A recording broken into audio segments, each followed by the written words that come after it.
Welcome to the Brie Pod. I'm here with me, Brie. So, last time we spoke, we talked all about shit you don't say to pregnant women.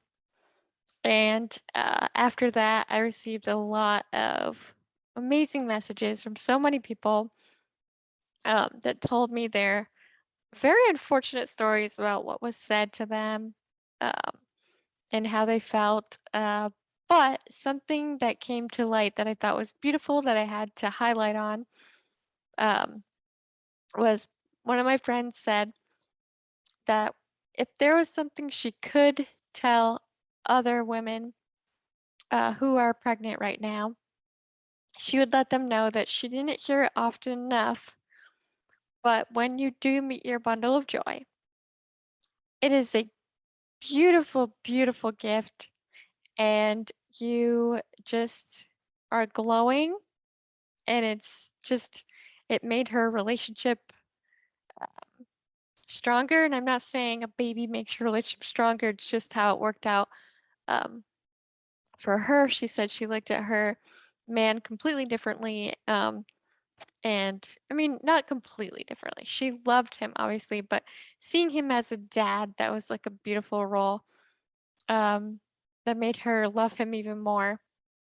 And she said, not a lot of people tell you that there are good things about, you know, pregnancy and giving birth, and there are good things that come out of it. Because a lot of people will tell you all the stuff that's scary, but they don't say have the joy parts. And I'm not saying everything is joyous, everything's rainbow and butterflies, but it was nice to hear someone say that there's beauty in it. And you're gonna, have so much fun and just basically just keep track of yourself too, because you have to think about um, postpartum that could occur. So just really checking in um, and also talking. I had the other advice of having someone that you trust as someone that you could talk to just keep your mental health in check in case you do need to get help. For example, I have told my therapist and my husband that if I give off any signs that maybe I'm unaware of during that time after birth, to just please let me know because when it comes to postpartum, it's very important to uh, get it treated and or to really seek help.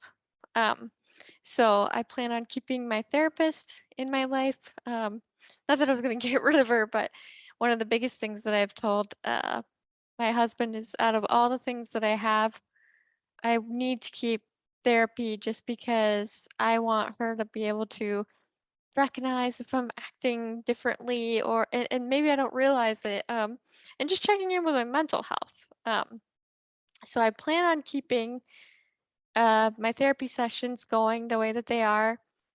And I told Jeremy as well, because I trust both of them, to just keep an eye on me, especially Jeremy, since we live together. He's going to be able to, um, notice a change in um, my behavior, my attitude, anything. Um, and I mean, I don't know a lot about postpartum, but I want to be prepared because I do know that mental illness is a genetic thing that runs on uh, both sides. We don't really talk about it often, but it is something that's pretty huge. And I do believe that need to be in check um, and prepared for it. And I'd rather address it and talk about it than keep it hush hush, like, oh, and I do believe really that everybody has a form of mental illness in their genetics, in their life, in themselves. Um, but I think it's important to um, be in touch with that and just be able to recognize when you're not feeling good. I mean, you're gonna even be able to tell, like, when I was going through a moment of depression, I did not shower for a week. I did not want to get out of bed. I only got out of bed because I had to, for work, and I wore the same clothes for a week. And sometimes it's longer, sometimes it's shorter. It all depends. But and it all depends on what triggered that.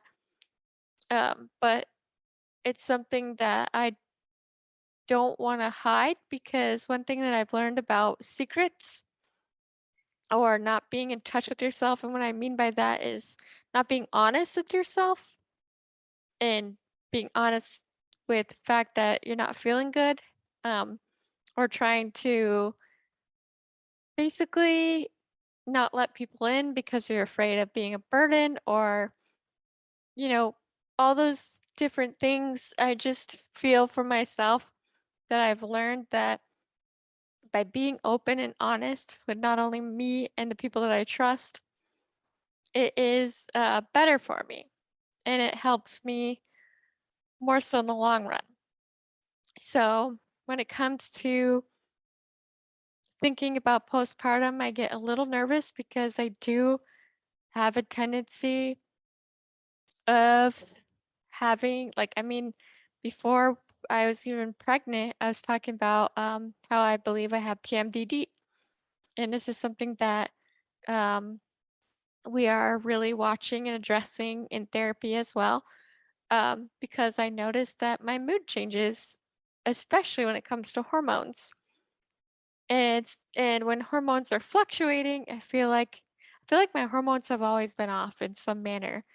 Um, so, and I noticed that I'd get more angry around that time. I get more depressed around that time. And so I really do believe that PMDD is something that I suffer from.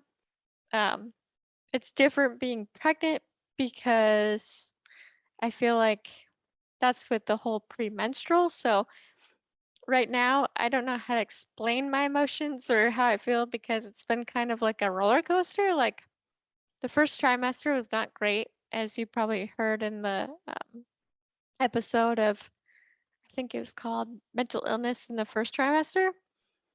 Um, it wasn't great. That week of not showering was during that time as well. The not feeling good about it.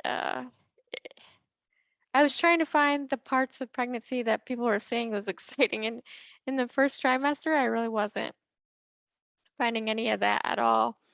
Now in the second, I feel like it's a lot better. But I'm preparing myself because, like I said, since I had PMPD, well, I say had because, the period has been gone for a little bit, but it'll come back. But since I've had PMDD, and then with the emotional roller coaster of the first trimester, which is when your hormones are really fluctuating to get you even out there, uh, I am a little worried about it. But I'm taking precaution. I am going to keep you all posted on it. I don't want to keep anything a secret, because there are people that suffer with a lot of these things that I'm talking about, and they suffer in silence.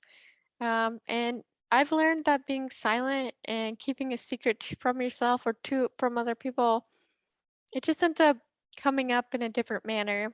Your body reacts to it in a different way. For example, anytime I have a flare up with IBS, um, I can tell that it's around the times that I've been more stressed, or this past weekend when I ate horribly. That is why I'm having a flare up actually recently. But I'm not as stressed. Um, I'm actually feeling okay. I'm in planner mode, which might be just the control side too. But I'm in planner mode. I'm getting ready for everything that I want to see happen and do. I've planned out with my mom my baby shower. I'm planning out the maternity shoot, which it's almost pretty much ready to go with a really amazing photographer, like we talked about before. Um, and just getting everything ready, especially since next week is the gender reveal. Woo woo! I'm super excited for that. Um, I can't wait to see the predictions that you guys share with me. I did a tester today on my Facebook, and I had a lot of people say girl. So I'm very curious to see if you are right or wrong. Obviously, I know, but I'm very curious to see what the results are. And I'm so excited to finally see this anatomy scan of baby because I'm ready to see the beautiful face. Um, but anyway, I did kind of go in a circle. This is what happens when I do the podcast episode by myself. I tend to go in almost like I'm talking to a friend. And this is literally how I talk to people. Basically, like talking, it's like you're talking to a squirrel, and I'm your squirrel friend. Anyway, so I've been focusing on a lot of this stuff. Um, I'm not trying to say, yes, like, I'm preparing because I know I'm going to have postpartum or anything. I'm preparing because I'm aware that I have mental uh, emotions and things that need to be watched or addressed. Or at least I feel that they are important to me to be watched and addressed. And I've only asked the people that I trust to really keep an eye on me. Now, just because if you're listening and you're close to me and I didn't ask you, doesn't mean I don't trust you. It's just I think it's very important to have a small circle, especially when it comes to your health and being there. My therapist and my husband, I feel like those like Jeremy's with me all the time, so he'll be able to recognize it. And in therapy, she has seen the highs, the lows, the in between. So that's why I feel very comfortable with the two of them. And I also don't like burdening people with me and my issues or what I feel or all these things, even though I have podcasts talking about it.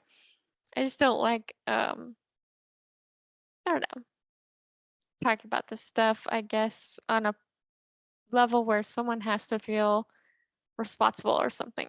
Um, and I think that's important, when you are doing this for yourself. If you are, it's okay if you're not. But just even when you're checking yourself, and when I say checking yourself, I just mean asking yourself, like, have I felt this way before? Am I sleeping more? Am I not eating enough? Like, it's just checking in with yourself and how are my thoughts? How do I feel? And I've been reading a lot of blogs from women that have experienced different things when it comes to pregnancy, and they talk about the things that people don't talk about. For example, there's this one girl, and this is kind of why I guess I like decided to really take a moment to watch myself on um after having the baby. But basically, I was reading this blog, and this lady or this woman was talking about how she suffered from postpartum depression, and there were thoughts that she had of like wanting to squeeze her baby. And she said that she felt so horrible for feeling this way because, I mean, it's squeezing your baby. That's scary as hell, I'm sure, to have that thought. And she went to her doctor and she talked to her doctor about it. And she felt so guilty for thinking these thoughts, but the doctor that she had was a really good, understanding doctor, and had explained to her that she could be suffering from postpartum. They did all the stuff that you need to do for that. I do not know. I'm still learning so much on this journey. And she said that not a lot of people talk about it. But then in the comments, there's like a bunch of women coming in and talking about how they also felt that way and how they felt guilty and how they were scared of themselves from those thoughts. And the doctor, I think, told this girl that it's only a 99% chance that you will actually um, ad- go forward with those thoughts. But I mean, I don't know the real statistics or how accurate that is, but I'm not saying reading this, I'm thinking that this will happen.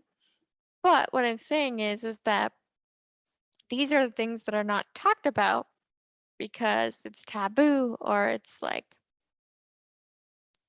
people think you're crazy or you're losing it. But the thing is, postpartum depression is real. It can be very serious if left untreated.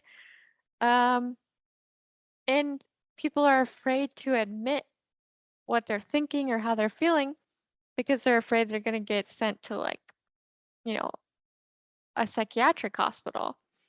So obviously, I'm not trying to say that this is like, I know for a fact this is how I'm going to feel or this is going to happen, but I am learning about it so that I know what to look out for. And I'm learning about it because um, I don't know. There's, of course, a 50% chance it happens or it doesn't. And I'm not focusing on it so intently where I'm trying to manifest it into my life or anything, but I want to be prepared. So I guess I'm preparing for pregnancy in a very different, not a different way, because there's probably people that are prepping like this too, but I'm not prepping in the most normal way, I guess, that you would think I am in other directions, I guess.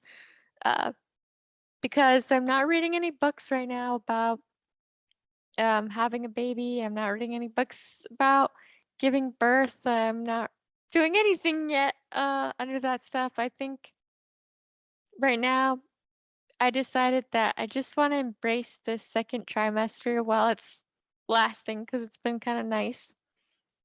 And I'm just trying to get out and see and do while I can because the first trimester had me home and feeling sick and always needing to sleep and I couldn't do anything. And so this trimester I'm finally getting out. I'm seeing, I'm doing. We went to Canada over the weekend. We had a really great time. I overdid it food wise and ended up hurting myself because I still have IBS. I don't know why for a moment I was like, I don't have it. No, I do. And it came in strong. But with that being said, there was still a good time. We really enjoyed ourselves and we're gonna go back because there's a lot of hiking that you can do. And there's some really cool spots that we were obviously weren't able to do. But I mean, when you only get a day in a new place, it's never enough. So we're gonna probably have to go back more than a few times. Um, and then we went to the Tulip Town, which is a huge, like, very big event over in Skagit Valley, Washington. And unfortunately, it's normally, I guess, like I want to say she said like a 5 acre piece of land with a bunch of tulips. But there was a drought this year, so there was really only like an acre of tulips. So we didn't get to see as many as Tulip Town is known for, but we still had a really good time. We took some photos, and inside their building, they had this beautiful mural that goes along really most of mostly throughout their building. In this area, there's the food area. There's the place. It's like the gift shop, but then there's like this cute little area in the back where they've got tulips in there, and you're just admiring the mural that this person created, which is so beautiful. So that was really fun to see, and I really enjoyed my weekend. It was nice to get back out there. I mean, I've been doing that the past few weekends, but it's been nice to actually be able to go and do. And I'm trying to embrace it because everybody's like, you're gonna be in pain soon, you're gonna be uncomfortable. So I think that's why I'm not worrying too much right now about what birth is gonna be like, what I need to do for the pain of you know, carrying the baby as you get closer to the end. Um, and just more so looking at my mental health, but truly, even before being pregnant, I was constantly monitoring my mental health because I needed to. Um, and I've been learning that self-care, which I actually posted this recently, self-care really shouldn't be just after a bunch of chaos you went through. Self-care almost needs to be like a daily practice, and it's hard. It's not easy to do self-care all the time because we get so busy and we think of all the other things that we have to do. But it's so important to give yourself some form of self-care because there's this quote that I posted and basically it was talking about how a lot of us are actually doing aftercare and not self-care. And it's a big difference because aftercare is basically when you finally decide to look out for yourself after you've gone through some trauma or chaos or triggering events. But self care should be used all the time. Even if you're feeling good, it should have some kind of self care. Now, self care does not mean it's just like you're buying things and that's self care. It's just things that make you feel good. It could be listening to music. Um, I know this one girl, Pulu, will go for a drive, put her music really high, and that's her version of self care, which I actually agree with that one because that is also one of my favorite things to do. Um, or, well, it used to be because I don't really drive much around here, but when I was home, it was definitely my favorite thing to do because I knew where I was going. Here, I kind of know, but not. Um, but listening to music is something that I do by myself. When I just need some, I don't know, you just want to feel it out, or it could be anything. It could be treating yourself to your own manicure at home. It could be self-care of just affirmations. It could be the tapping that we learned a few episodes back with Veronica. It could be drawing, it could be coloring, it could be writing, journaling. Like all of these things are self-care. I know another lady, she pulls tarot cards in the morning and journals about it. I know some girls that meditate. Uh, sorry, I keep interchanging. Just women that, meditate. I know some men that do meditation or Tai Chi. So there's so many ways to basically address self-care, but it's important to not wait until trauma has hit and then you decide self-care is good for you because it ends up becoming aftercare. And um, from what I've been learning, like it's a beautiful thing to learn whatever lesson you are needing to learn or changing different things that you need to, for example, putting up more boundaries, taking boundaries down, whatever way you're going with it. But um, but you really need that self-care in as a norm and not just for aftercare. So that was actually a cool thing that I learned this past week. And it showed up in my life in a big way because what I thought when I finally actually was starting to care about myself, it was after a traumatic, well, not a traumatic event, but it was after a huge trigger thing. Um, and then I was talking to my therapist about this. We were talking about how, self care can happen before um, everything gets bottled up and explodes. You gotta have it. Sorry, I did like hop a lot of topics here, but I just wanted to share a little bit about what I've been looking at, thinking about, what I've been going toward. Um, and of course, next week is the gender reveal, so I'm impatiently waiting to share this with you guys because I've kept it not from everybody. I've told people, but I've kept it for so long and I'm so impatient. I'm literally staring at the stuff I have bought that I want to share and show, but I haven't because I'm trying to behave. Ugh, I'm horrible.